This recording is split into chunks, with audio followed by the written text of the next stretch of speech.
tell me how to love.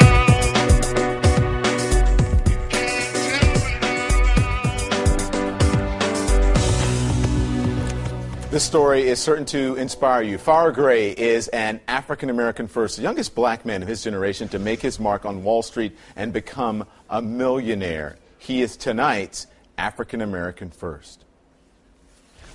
A millionaire. By the time you were 14 years old, that is really unheard of. According to statistics, I'm supposed to either be in prison or dead. So I think what I've accomplished growing up in the projects in the south side of Chicago and being on 72nd and Jeffrey, what I've accomplished is common sense. It's just not common practice. I think entrepreneurship really takes place in the lunchroom, especially in the hood, as they call it. I'll trade you my chocolate cookies for your chocolate milk. But I thought from a perspective of understanding that I personally believe that the two most important times, as my grandmother taught me, in anybody's life is when we were born and when we find out why we were born. So I think that at an early age, I was blessed to get in touch with that. You know, my parents taught me valuable lessons as well. But how did you know and how did you have the wherewithal at that age, that young, to start selling things? I mean, you said you started selling rocks, and people were like, isn't that the rock that was by my door? Right. And you sold it to them. You have the wherewithal to do something like that and the courage.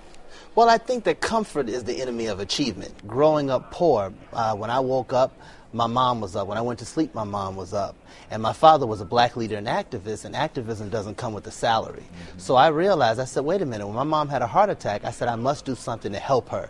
So I went out and I sold oversized rocks that I saw on the streets. I would paint them and I would ask people, would you like to buy this? And people look at me like, isn't that the rock that was in front of my door? Yeah. And I would say yes, but it could be used as paperweights, bookends, and door stoppers. So I didn't really know what entrepreneurship was, but I believe that necessity is the mother of invention. So I got out there and I tried. And I think that, of course, as Grandma says, nothing beats a failure but a try. It's very interesting that you say that, because I remember we were doing stories on this phenomenon that was going on across the country called The Secret.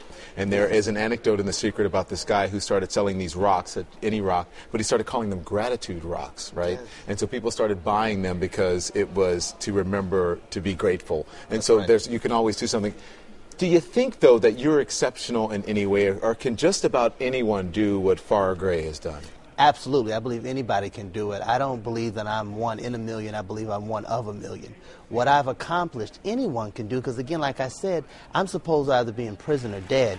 And it's not that people lack brain power. We lack resources. I had a teacher tell me, I told her I was going to be a millionaire entrepreneur one day. I was 7. She looked at me and she said, no, you're not. You're poor and your family's poor. You better go find somebody to work for. And she kind of pointed towards McDonald's. Doesn't that make you go, hey, wait a minute, no. Doesn't that sort of empower you even more, or just give you the fuel to prove that person wrong? Well, at 7 years old, it didn't. I didn't know.